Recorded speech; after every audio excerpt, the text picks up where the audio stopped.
Well, good morning, everybody. Sorry for the somewhat late start. I'm Morton Blackwell, president of the Leadership Institute, and it is my pleasure to welcome you to this, our first Wednesday Wake Up Club breakfast of the new year. We live in interesting times. Today's Washington Times on page 3 has a headline, big headline across the page: Steele questions GOP's readiness to win, lead.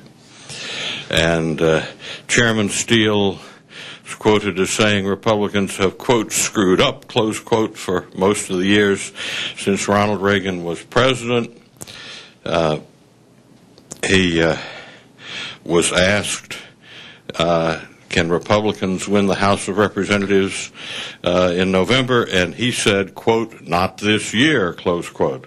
Well, members of the National Republican Congressional Committee, whose job it is to raise money in hopes of taking over the House of Representatives, were not pleased, and it's an interesting story.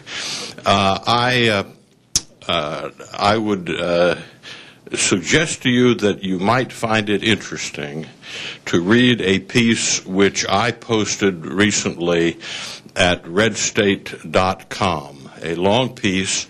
I won't go into the content of it, but the name of the piece is Conservative Republican Participation. If you haven't had a look at that, I suggest you do. Red State is a very interesting blog site. Last year, the Leadership Institute set records in almost every measurable category of our programs. The previous year, we set a record training 9,200 students. Last year, we trained well over 10,000 students. And since 1979, the Institute has trained well over 80,000 people, most of them students. You have before you our current 2010 school schedule. I believe we have more schools currently scheduled for the new year than we have ever had at the beginning of the year. It is customary for us to have somewhat higher enrollment during even-numbered years when there are elections everywhere. But this past year was an exception. We had considerably more people in the odd-numbered year last year than we did the even-numbered year. And I believe all signs point to another big record-breaking year. As an example, one of our most important schools is our campaign manager school, which we've been holding for more than a dozen years now. It's been very popular. We held a school early in December, and it drew 112 students, which is close to twice the number of people who have ever attended one of these schools in the past. So we're going to have a very, very busy year. If you can look at that schedule of schools that you have, I urge you to consider attending one of them or sending friends to any of our programs. It's now my pleasure to introduce Kathy Graham, who will offer an invocation and lead us in the pledge. Originally from Texas, Kathy Graham now works here at the Institute as my executive assistant. Before coming to the Institute, Kathy spent several years working on Capitol Hill for Congressman Dave Weldon and the House Judiciary Committee. She's been a grassroots activist since she was a page at the 1988 Texas Republican State Convention. Kathy, would you come and offer an invocation and lead us in the pledge?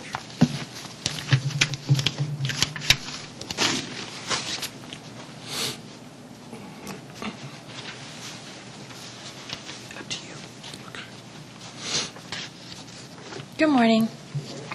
Join me in prayer, please. Our Father, which art in heaven, hallowed be thy name. Lord, we praise you for this new year and fresh mercies. We thank you that your Bible says that your mercies are new, not just with the new year, but every morning. We ask that your kingdom come, your will be done on earth as it is in heaven. Please bless our time this morning and help us to honor and glorify you in everything we say and do. We thank you for Mr. Gordon giving up his time to join us today. I ask that you guide his words. Give us this day our daily bread. Lord, we thank you for how good and how generous you are to us. We thank you especially for the Leadership Institute and Morton and his leadership. Please forgive us our sins as we forgive those who've sinned against us. I praise you that through the great sacrifice of your Son dying on the cross for our sins, that you have made a way to forgive us if we only repent and believe and give our lives to you. Lead us not into temptation, but deliver us from evil. For thine is the kingdom, the power, and the glory forever. In Jesus' name, amen. If you'll please stand and pledge. Pledge allegiance to the flag of the United States of America and to the republic for which it stands, one nation, under God, indivisible, with liberty and justice for all. Thank you very much, Kathy. It's now my pleasure to introduce to you David Fenner, who will give us a 2 or 3 minute report on the Institute's programs. David has worked in the conservative movement for more than a decade. He served as Director of Programs at the Council for National Policy, where I hired him good number of years ago. He was Vice President of C&P Action, Inc., Treasurer for the Conservative Leadership PAC, and he now serves here as Vice President of Programs at the Leadership Institute, and he has really done a superb job. David, you give us a brief report. I hope I didn't take too many of your facts in my introductory remarks. There are many facts. Thank you. I will be very brief. Let me first thank all of you for coming this morning. Morton mentioned several of the really outstanding statistics and numbers for programs this over 2009. I want to share with you quickly 4 goals that the Programs Department pursued in 2009 and the programs will continue to pursue in 2010.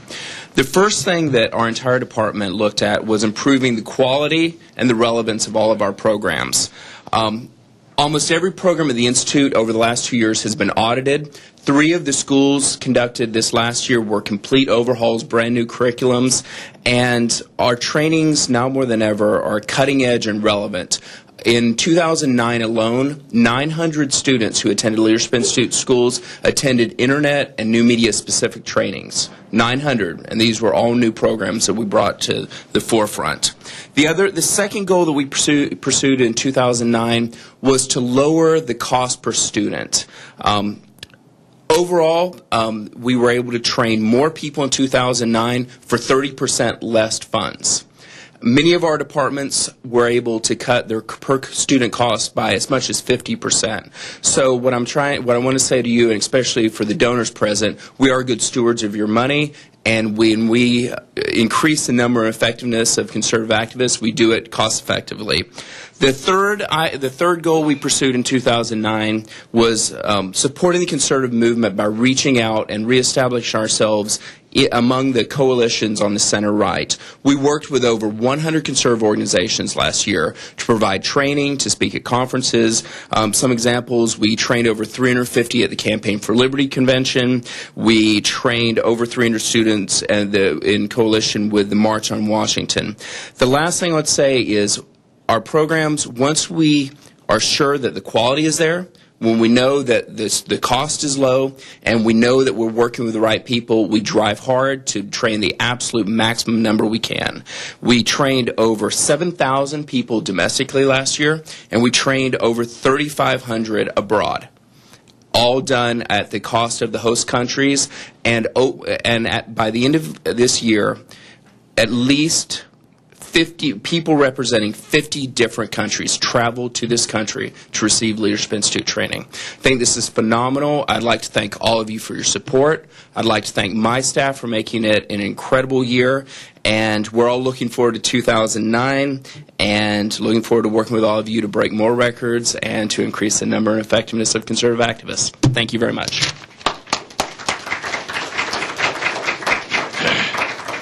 Thank you very much, David. That's a good report, and David could have talked about 4 times as much, and with the other 3 quarters being just as interesting as that which he gave to us this morning. And now I introduce to you Leah Caron, who will introduce our speaker. Leah works here as a campus services coordinator. She's in charge of D.C., Maryland, Virginia, and West Virginia.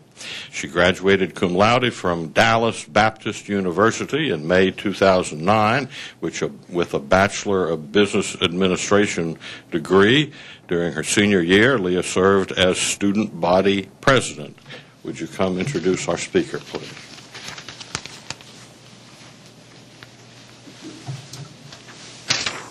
Good morning. Mr. Gordon is the Senior Advisor for Strategic Outreach at the Heritage Foundation. Prior to joining Heritage, Mr. Gordon directed conservative conservation organizations and served as professional staff of the Committee on Resources in Congress. While with the committee, he crafted the Threatened and Endangered Species Recovery Act, which passed the House of Representatives with substantial bipartisan support. Mr. Gordon also conducted oversight and investigation on international environmental programs and the management of funds derived from excise taxes on hunting and fishing. Mr. Gordon has founded conservation nonprofits, including the National Wilderness Institute, where he managed research, litigation, worked with federal whistleblowers, and consistently testified before the U.S. House and Senate on issues such as wetlands, property rights, international environmental designations, and endangered species. He has guided programs that led to congressional hearings, federal legislation, and law, including the Sport, Fish, and Wildlife Restoration Improvement Act of 2000, the Potomac River Protection Act, the Endangered Species Recovery Act, and the Progressive Endangered Species Act. Mr. Gordon's work and writings have earned media coverage from major networks and publications like the Wall Street Journal, the Washington Post, and Scientific American. Mr. Gordon graduated from Vanderbilt University with a Bachelor of Arts in Russian and Soviet Studies. He resides in Alexandria with his wife, Suzanne, and their 3 daughters. Please welcome Mr. Gordon.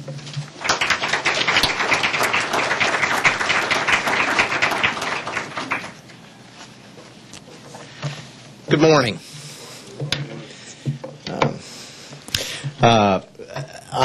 I usually speak to groups outside the Beltway, often people in ranching or farming and forestry, and I always start by telling them it's great to get outside of Washington, using the Reagan adage that it's a small city on the Potomac surrounded by reality. But I can't really do that with you all. So I'll tell you, I'm basically dedicated my life to working on what I consider kind of the Eastern Front for conservatives, which is environmental issues. Environmental issues tend to be something that folks haven't focused on as much as I think they should because of their overall profound impact. That's changed a little bit because, or quite a bit actually, because of energy and global warming, which is going to be the focus of my remarks today. World events constantly remind us that energy security is a critical element of our national security. There's Putin's efforts to establish a lock on the supply of natural gas to Europe and his push to claim the oil and gas resources of the Arctic. There's the Chinese efforts to develop resources off our shores in league with Cuba.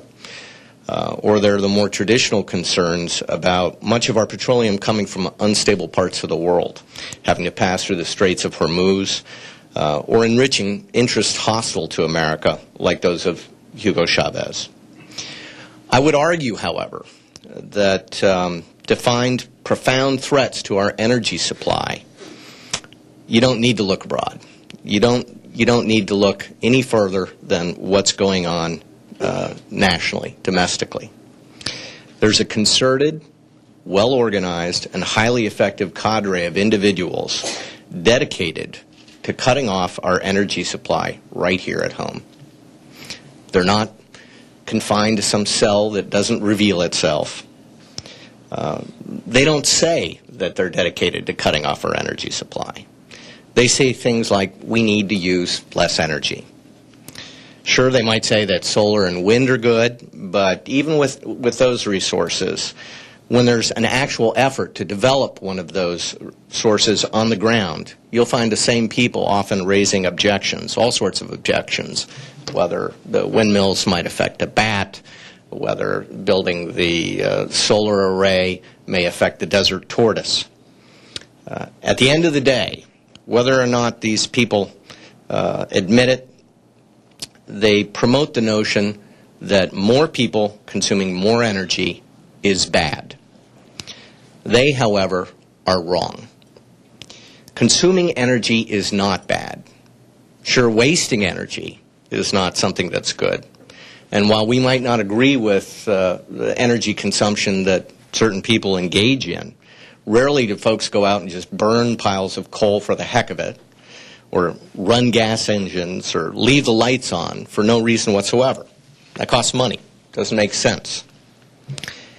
In general, and predominantly, consuming energy is a good thing. If you take only one thing away from what I say here today, let it be that consuming energy is a good thing, and that limiting our energy will limit our freedom. Energy, according to physicists, is the capacity to do work. And our history is marked with events, momentous events, where we learned how to better harness it to improve, enrich, and lengthen our lives. The mastering of fire, the controlling and directing of energy with the wheel, increasingly ordering energy with steam, then the internal combustion engine, and nuclear fission. Today, energy is behind, beneath, and inside of everything we do, and it makes our lives better in countless ways. There's a direct and positive correlation between energy consumption and creating economic growth, and between economic growth and human lifespan. Energy gives us more freedom with regard to how we spend that lengthened lifespan. It frees homemakers from back-breaking work with labor-saving devices like dishwashers and clothes washers and dryers and vacuums. It frees us to get in our own vehicle and hurry across town to speak to a group at a breakfast club. It frees us to instantaneously communicate our ideas and thoughts in innumerable ways: TV, cell phones, email, blog posts, texting, tweets. Energy almost competes with the printed word in terms of what it has enabled humanity to do.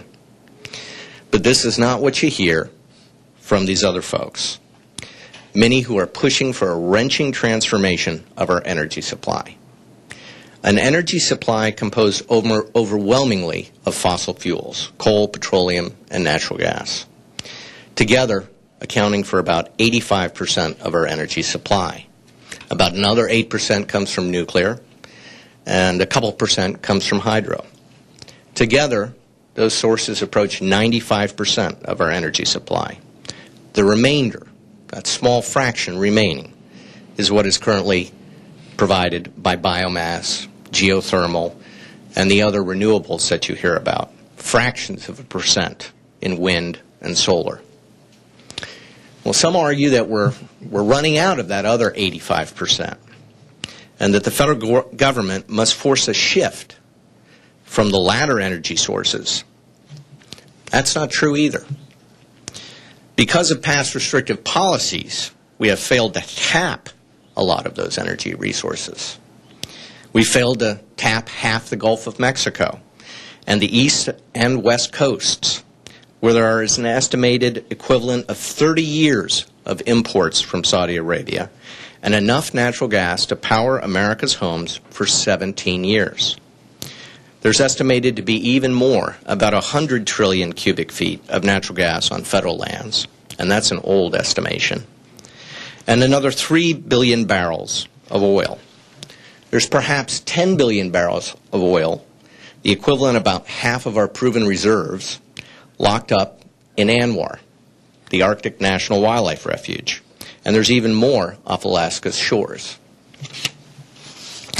Estimates of our total potential natural gas resources and proven reserves grew by 40% between 2006 and 2008. That's a remarkable number, 40%. They grew to over 2,074 trillion cubic feet, while at the same time we marketed some 40 trillion cubic feet in the same two-year period. And then there's shale. I hope that you have heard of shale. It's a remarkable resource. Our shale deposits are estimated to hold the equivalent of several times the proven oil reserves of Saudi Arabia.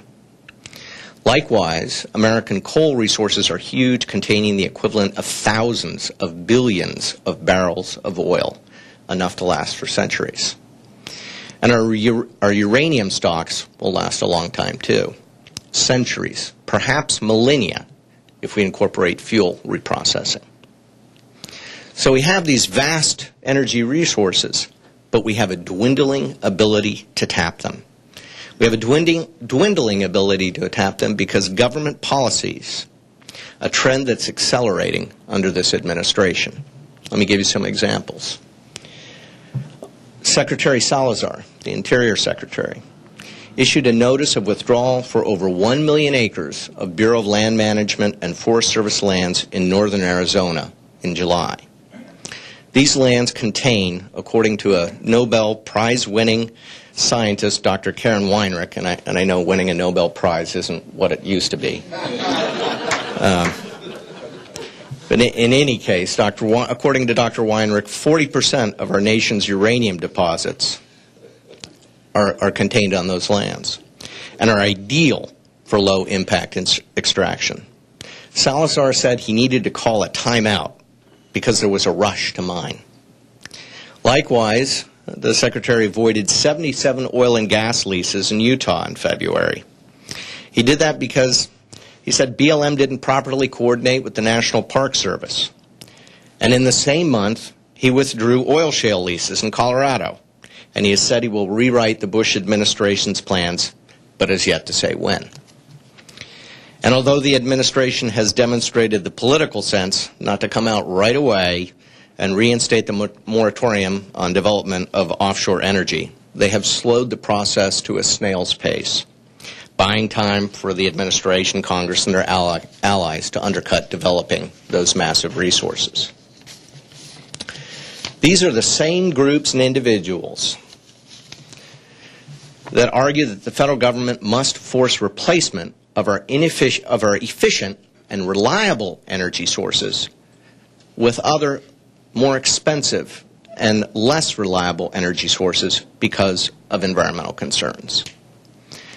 They argue nuclear energy is bad and dangerous because we lack the ability to manage the spent fuel.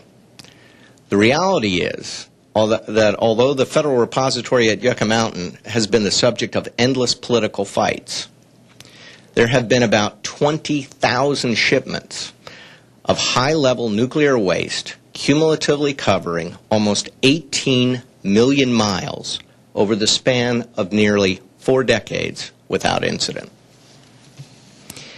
And then, of course, there's the fear-mongering over carbon dioxide emissions, global warming. Now, I'm not going to try to poke holes in the scary scenarios. I think the weather's doing a good enough job of that.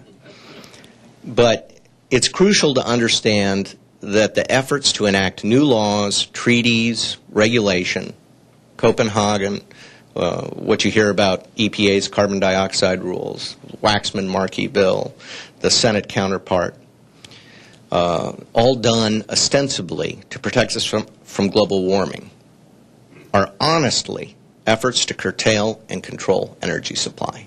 That's what they're about. They are efforts to have the government take over energy, as it has done with banks, automotive companies, and is seeking to do feverishly with health care. Fossil fuels, oil, coal, and natural gas, our primary energy resources, are all hydrocarbons. When you burn them to create energy, you separate hydrogen and carbon atoms, and the byproduct is CO2. We can't produce energy from these rich, reliable, and portable, and those are some of the qualities that make them incredibly valuable. We can't produce energy from them without producing CO2. Mandating that we produce less CO2 by whatever government mechanism, whatever instrument of force, whether it be treaty law or regulation, is to mandate that we produce and use less energy. The President himself made this very clear before he was elected in an interview I suspect many of you likely saw. I think it was actually with an editorial board. He said he would make building coal-fire power plants so expensive that it would be prohibitive, bankrupt them, in his own words. Now, when you hear we need to make these changes for sustainability, to become sustainable, you need to understand that that is code. It is code for less energy and less economic growth. And why would somebody use code? The reason you use code is that the vast majority of Americans would oppose intentionally bleeding our economy, bleeding it of energy. And that's exactly what they're doing. While they're proposing to substitute things like wind and solar, the reality is that's just not realistic. They can play a role, but they can't replace hydrocarbons or nuclear or hydro. Just to give you an idea of how unrealistic they are, I spent a little time last night doing some back-of-envelope calculations on what would be needed for Virginia to meet the 83% CO2 reduction called for in the House and Senate legislation. And these aren't really my numbers. There were a couple of professors at a university in Pennsylvania who argued that we can reduce CO2 with existing technologies. So I took their numbers, said if we had to cut 83% of the CO2 emissions in Virginia, what would it take using their estimates? Well, to do it with windmills replacing coal-fired power plants, it would require that we set up windmills covering an area equal to 163,685 Great Pyramids of Egypt. It's pretty big. If we decided that we were going to replace coal-fired power plants with solar panels, for Virginia alone, we would have to cover an area equal to 32,010 Nimitz-class aircraft carriers with solar panels. Or if we decided to just build nuclear power plants to offset coal-fired power, it would require 20 new 1,000 megawatt nuclear power plants. In all of the country right now, there are 65 nuclear power plants with 104 reactors. And I believe the last one to come online was the TVA's Watts Bar reactor in 1996. Well, how about forest offsets? You hear that we can grow new forest to absorb the carbon. Well, if we decided to do that to absorb 83% of the CO2 emissions in Virginia, it would only require 171% of the state. Now, in Washington, that type of math may work, but not in the rest of the real world. And that's new forest. That means none of the existing forest counts. It would be 171% of the state's area in new forest. That's about 67 times the size of Rhode Island. If we decided to do it by replacing cars, gasoline fuel with biofuels, it would require 71% of the state be planted in biofuels. That's about 8 times the area of Puerto Rico. Well, clearly this won't work. And the smarter folks on their side know it. So I'd like to propose an analogy here. And that is that you think of the economy as a car. There are a couple ways of slowing it down without blatantly slamming on the brakes, which nobody would agree with. That would be too much of a political hard sell. But if you wanted to slow it down, there are a couple things you could do. One would be to cut off the fuel supply to the engine, and another would be to plug the exhaust pipe, do what kids used to do, and stick a potato in there, basically limiting CO2 emissions. Well, that's exactly what the proposals in Congress and what the EPA regulations would do and what everybody was seeking in Copenhagen. Well, what would be the results? In discussing proposals to restrict carbon dioxide, Senator Kerry recently stated, quote, "The United States has already this year alone achieved a 6% reduction in emissions simply because of the downturn in the economy. So we are saying we need another 14%. That was last year. That to me is pretty clear. Things were working well last year. And maybe news to you, but in terms of reducing CO2 emissions, it was a banner year. Do you think all those laid-off Americans agree with official unemployment around 10%? Do they appreciate this great achievement? Just imagine what we could achieve if we reached the goals of Pelosi, Waxman, Markey, of reducing CO2 by 83%. Perhaps we could have a matching unemployment rate. Heritage has calculated that in the single worst year, current proposals would destroy over 2 million more jobs. That's a phenomenal number. It would hit every state, county, and town in virtually every sector of the economy. I did find one interesting fact about the geographic distribution of CO2 emissions, though. Guess what 19 of the 25 states with the highest per capita emissions of CO2 have in common? Anybody venture a guess? 19 of 25 with the highest per capita emissions of CO2 voted for McCain. It's probably a coincidence. Now, the idea that the well-being of people must be sacrificed for Mother Earth is not new. Long ago, environmentalists, many of whom already began embracing this idea. They did it with equations like something called IPAT. It comes from a guy named Ehrlich, who you may be familiar with. In IPAT, I stands for, I equals PAT. I stands for bad environmental impact. And it's the product of P, people, that's you, A, affluence, and T, technology.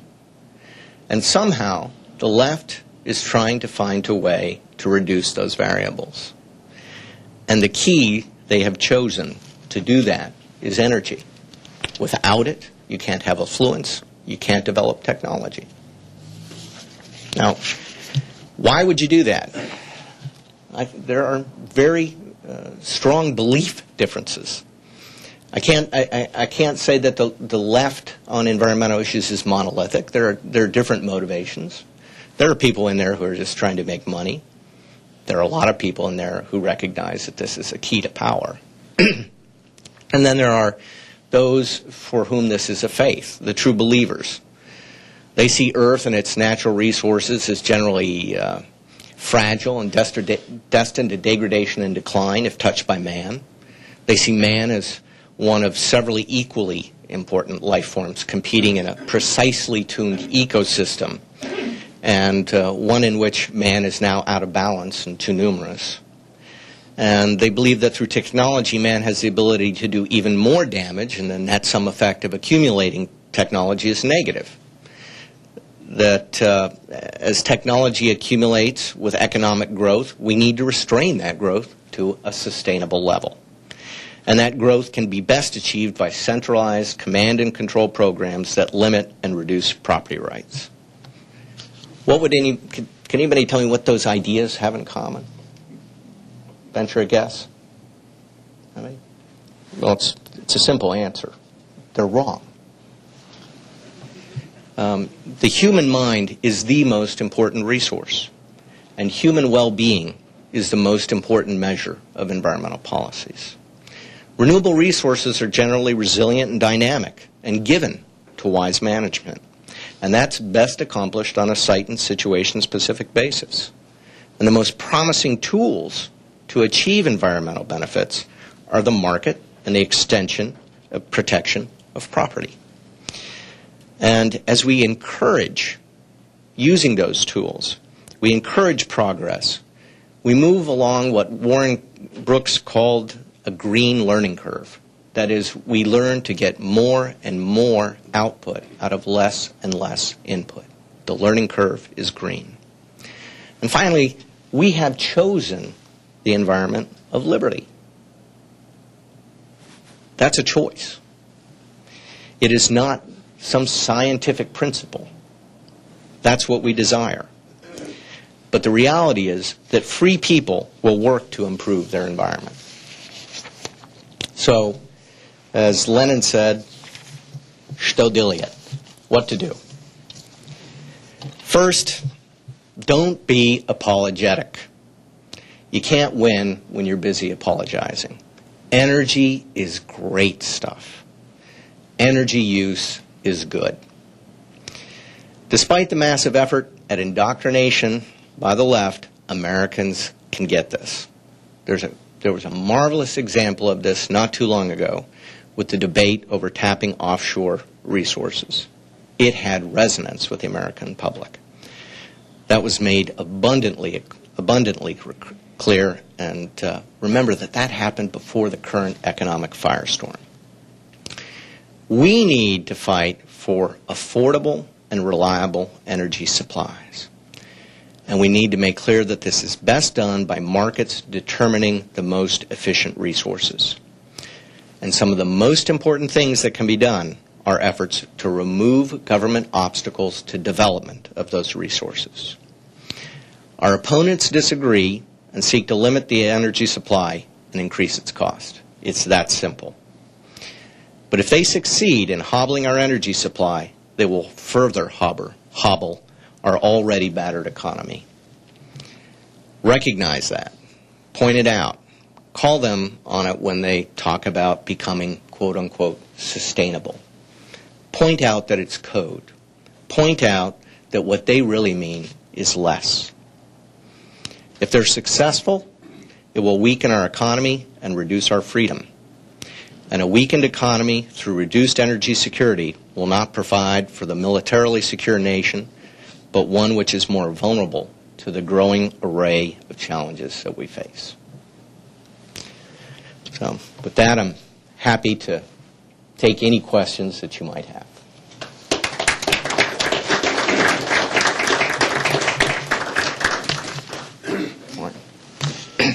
You mentioned that recently there's been a 40% increase in the natural gas reserves in this country. And I presume that has something to do with the gas that's now going to be available from shale deposits because of techniques like horizontal drilling and new process called fracking. What has happened to the price of natural gas? What has happened to the price? Is this working?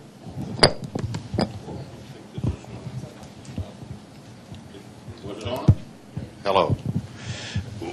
What's happening with this increase in available supply to the price of natural gas, and how does that, how does that affect what the environmental wackos are doing with respect to that source of supply? You know, I knew I was going to get a question about fracking from you. And I stayed up last night reading a paper from the Colorado School of Mines just on that. Unfortunately, it was not on... My dad was a graduate of Colorado. Great school. Unfortunately, it was not on price. And I haven't been following gas markets. And when you talk about what's recoverable, the number I quoted, the 2,000 trillion cubic feet, had to do with technically recoverable. And technically recoverable is different than reserves. And I can't exactly, I don't know the details on exactly what a reserve is, but the way I think of it is more like something you can almost take to the bank. That's not quite exact. But you know that you can extract it, that federal regulations and other regulations aren't going to prohibit you from accessing it, that it's doable not only technologically but reasonably economically. When you talk about that larger figure that I gave of 2,000 trillion cubic feet, that's what's technically recoverable. And that can be technically recoverable, but there can be different price levels for it. Some of it may not make economic sense. So the price would have to go up for some of it.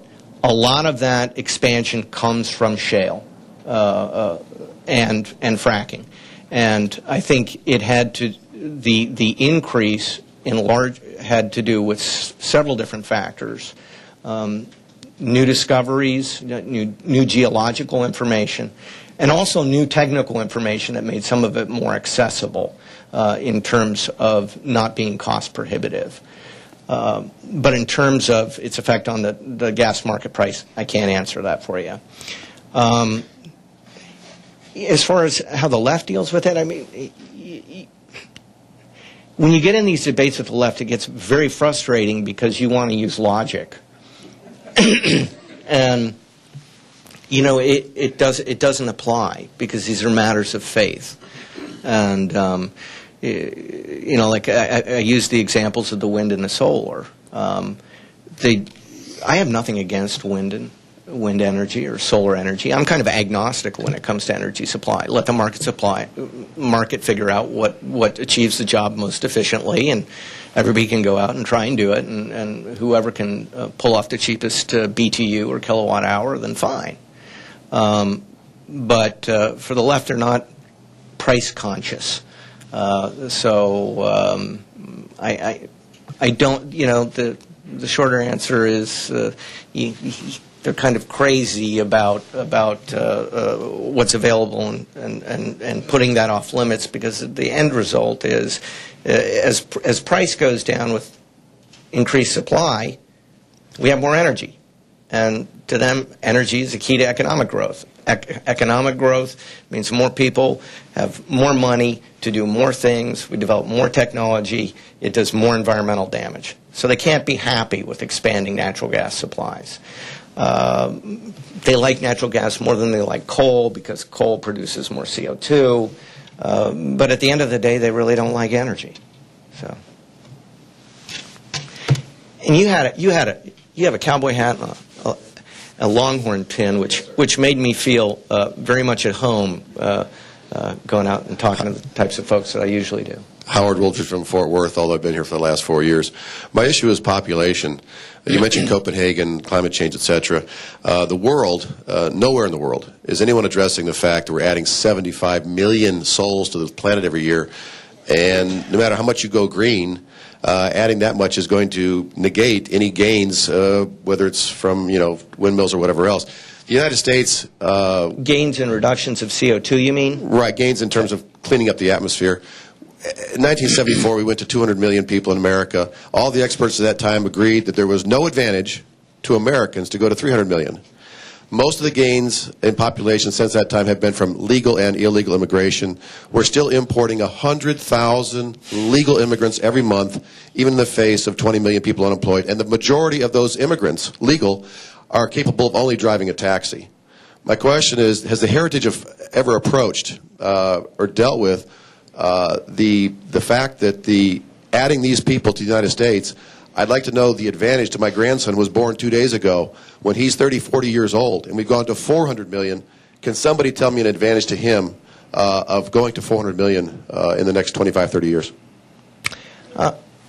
No, but that's, you know, be straight to the point is that's not my bailiwick. I mean, I don't do immigration. I'm not intrinsically, like the left, kind of anti-people and worried about the number of people.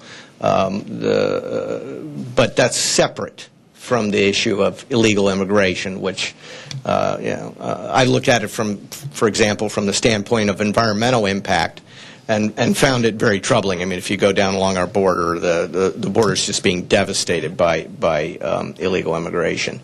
But the notion that there's, you know, we've reached some carrying capacity at which the world's going to fall apart is not something that I buy into. Addressing specifically water? Yeah. We need a new Colorado River out west. Lake Lanier in Atlanta nearly went dry.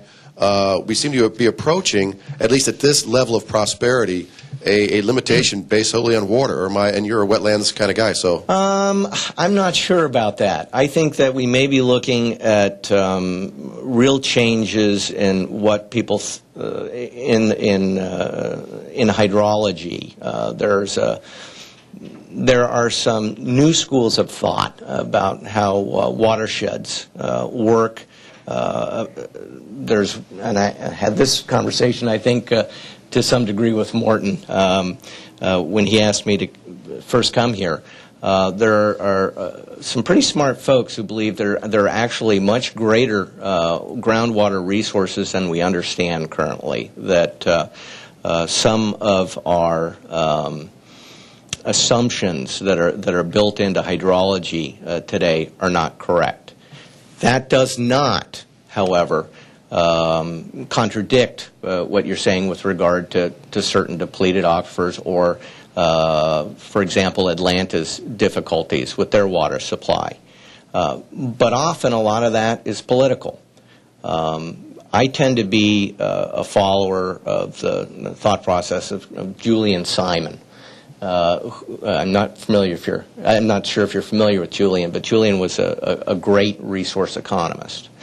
And Simon had a debate many years ago with a guy by the name of Paul Ehrlich. Ehrlich, I mentioned earlier. Ehrlich was the modern equivalent of Malthus, and that it's, you know, more and more people, there's a static pie. You divide up those resources, they're increasingly infinitesimal, and we run out of them. What Simon said is that resources are kind of more in the mind of man. And he had a marvelous bet that he offered Ehrlich many years ago. He said, okay, if we've got more and more people and we're going to run out of resources because of that, that ought to be reflected in price. Because as something becomes scarce, its price goes up. And so he said, you pick any 10 metals that you want, and we'll bet that in X number of years, the price will go down. If the price goes up, accounting for inflation, you win. If it goes down, I win. So they carried out this bet, and Ehrlich was sure he was going to win this. It was just he made a big deal about it publicly. How it was laughable, and he picked tungsten and copper and I don't remember what. But after the time had passed, all of those resources actually went down in price when you account for inflation. In fact, I believe the basket of the resources actually went down in price even if you don't account for inflation. And it was because we discovered new technologies on how to extract those resources. We found new supplies of those resources. We found substitutes for those resources. And essentially what I'm arguing is that the mind of man is such a powerful resource that we will be able, I believe that we can deal with things like water. Can I go in and give you all the specifics on Atlanta? No. But I do believe we have the means to address our water needs, and we're not approaching some crisis. Does that mean that there aren't some problems with immigration? No. It's an entirely different issue. Back there, sir. I understand that over 3 years ago, President Bush made a decision to do everything possible to promote the development of the supergigantic Bakken oil field in the Dakotas and Montana. But nothing has in fact been produced. I was wondering to what degree the environmentalists have been the problem there and what you see as the future. I also would like to know how your outreach program, how effective you feel it is. When you're reaching just people who are kind of neutral on this, are you persuading them and are you reaching a lot of people? Okay. Look, no matter where the oil and gas resources are, they will be, the development of them is just knee-jerk opposed by environmental group, including in environmental organizations, including North and South Dakota. I had some statistics years ago that looked at the number of leases that were challenged on federal lands and the percentage of them. It was amazing.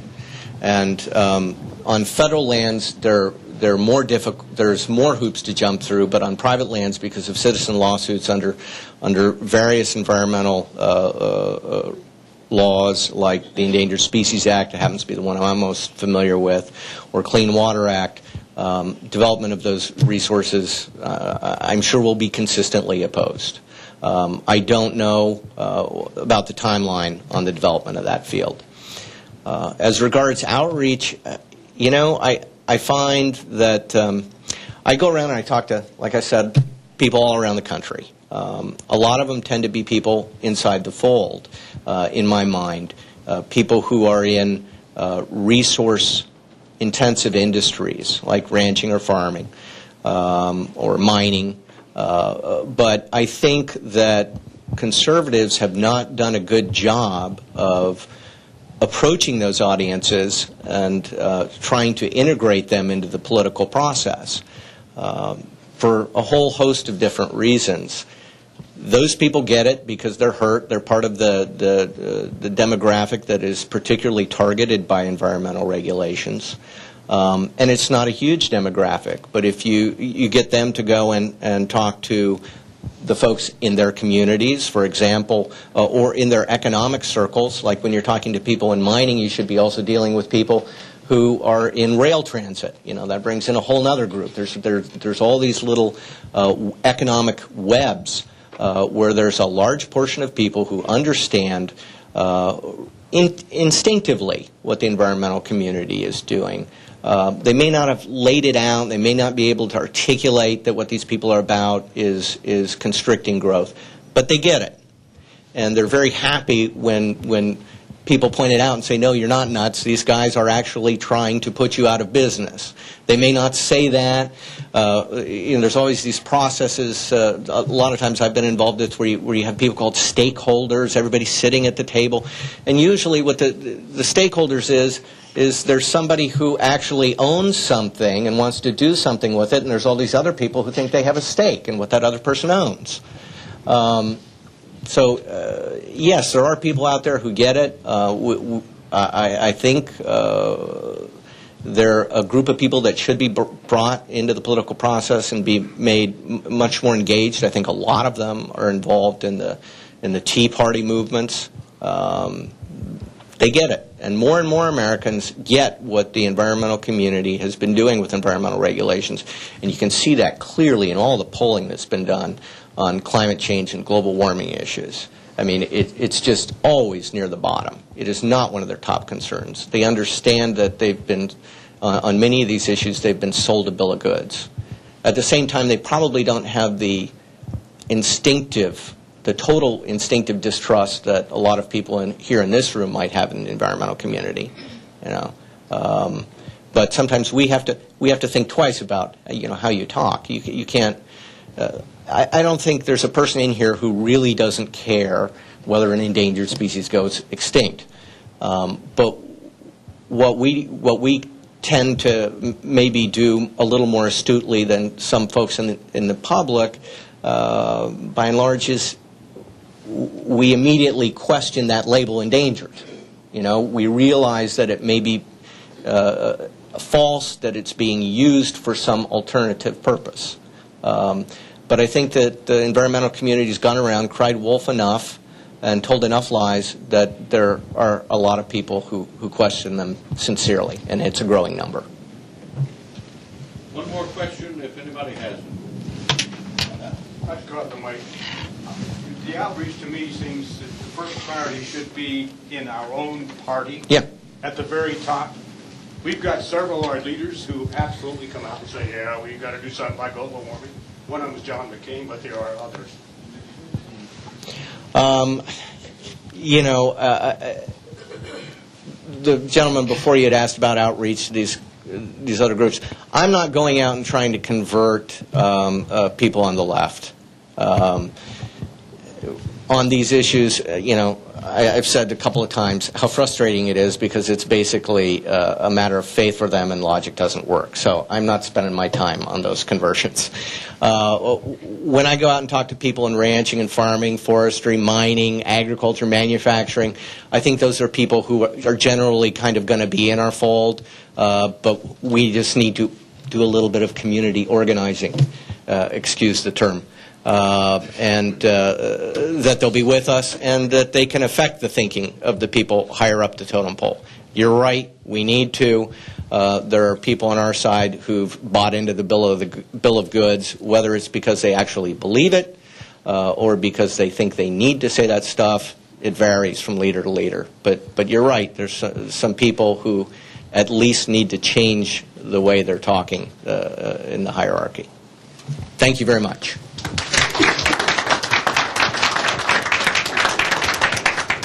Well, thank you. This obviously is a very important topic and one in which there's a lot of work that needs to be done on our side as a token of appreciation of your coming by on this bitterly cold morning and this bitterly cold week. Let me present you with an Adam Smith tie. Great. Thank you very much. Appreciate it. Thank you.